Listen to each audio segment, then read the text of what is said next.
जन स्वराज की सूत्रधार प्रशांत किशोर बिहार विधानसभा चुनाव प्रचार के अंतिम दौर में आज बिहार बदलाव यात्रा के तहत सिवान पहुंचे। सिवान में उन्होंने दरौंदा, महाराजगंज और बड़हरिया विधानसभाओं का दौरा कर कई जगह जनसंपर्क किया। स्थानीय लोगों से मुलाकात कर उनसे समर्थन की अपील की। दरौंदा बाजार समेत कई जगहों पर फूल माला और ढोल बाजे के साथ उनका भव्य स्वागत भी किया गया। इस क्रम में उन्होंने महाराजगंज विधानसभा में पत्रकारों से बात करते हुए राजद नेता तेजस्वी यादव को महागठबंधन का मुख्यमंत्री चेहरा घोषित किए जाने पर हमला किया। उन्होंने कहा कि इसमें कोई नई बात नहीं है, सबको पता है कि लालू जी का जंगल राज लौटेगा तो तेजस्वी यादव ही सीएम बनेंगे। आगे उन्होंने कहा कि महागठबंधन में एक नहीं 5 डिप्टी सीएम बनाने का भी ऐलान कर दें तो कुछ नहीं होगा। सत्ता जाने लगी है तो ये लोग कुछ भी करने को तैयार हैं। तेजस्वी यादव अब यह भी कह सकते हैं कि हम बिहार को सोने की लंका बना देंगे, लेकिन बिहार की जनता अब सब समझ चुकी है, गलती करने वाली नहीं है। उन्होंने भाजपा पर भी तंज कसते हुए कहा कि उन्होंने पहले दिवाली छठ के मौके पर 2000 स्पेशल ट्रेनें चलाने की बात कही थी, लेकिन आप देखिए लोग ट्रेनों में जानवर की तरह धक्के खाकर बिहार आ रहे हैं। इसलिए हम कह रहे हैं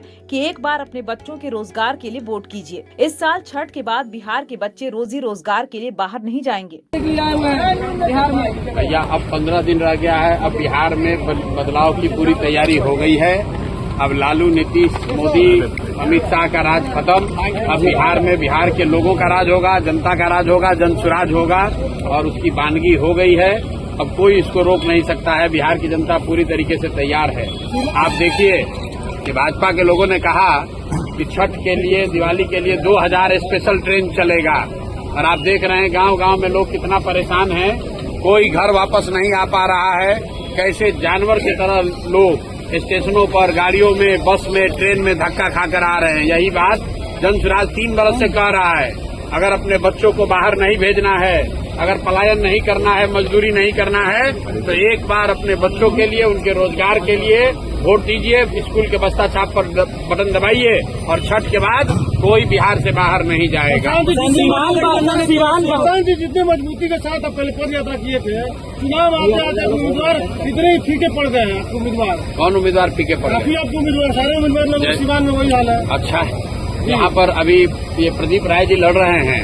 ये आपको फीके दिख रहे हैं कि सुनील राय जी फीके दिख रहे हैं कि रंगीन दिख रहे हैं? 5 वर्ष मुखिया ऐसे ही है।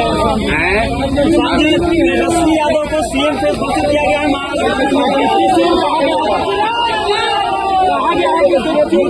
को डिप्टी सीएम और तेजस्वी को सीएम से घोषित किया गया है। महागठबंधन कहा जा रहा है कि और भी डिप्टी सीएम बनाएंगे। मेरे भाई ऐसा है कि सत्ता जब जाने लगती है तो आदमी कुछ भी कहने को तैयार है। एक नहीं 5 डिप्टी सीएम बना दो, उससे क्या होगा? मेरे भाई ये कोई नई घोषणा थोड़ी ना है। पहले से मालूम है कि लालू जी का जंगल राज अगर लौटेगा तो उनका लड़का तेजस्वी यादव मुख्यमंत्री बनेगा। इसमें नई बात क्या है? आज प्रेस कॉन्फ्रेंस में उन्होंने कहा है कि डिप्टी सीएम रहेंगे, मुकेश सहनी और वो सीएम है कि आप चुनाव छोड़कर भाग गए। हम चुनाव, यहाँ पर चुनाव हो यहाँ पे नहीं, जहाँ लड़ने वाले कर्मियों को परमानेंट और जीविका दीदियों को 30-30 हजार रूपया वेतन पर मंथ देने का भी घोषणा किया। अब थोड़े दिन में तेजस्वी यादव ये कहने वाले हैं कि बिहार को हम सोना का लंका बना देंगे। अब वही बाकी रह गया है। 3 करोड़ नौकरी दे देंगे, सबको परमानेंट कर देंगे। कोई ये नहीं बता रहा है कि 18 साल से जब आपका सरकार था, आपके माँ बाप सरकार थे, तो बिहार का क्या दुर्दशा किए थे वो बिहार के लोग भूले नहीं हैं। आज बिहार के करोड़ों बच्चे बाहर जाकर मजदूरी कर रहे हैं और ये लोग बता रहे हैं कि हम बिहार में सबको नौकरी दे देंगे। बिहार की जनता इस गलती में पड़ने वाली नहीं है। ये विकल्प के अभाव में लालू जी के डर से भाजपा और भाजपा के डर से लालू जी को लोग वोट देते रहे हैं। अब इस बार जनता के सामने एक सशक्त और ईमानदार विकल्प है, जन स्वराज का विकल्प है। जनता इस बार गलती नहीं करेगी और एक अपना नई व्यवस्था बनाएगी ताकि बिहार में बच्चों के लिए रोजगार और पढ़ाई की व्यवस्था हो।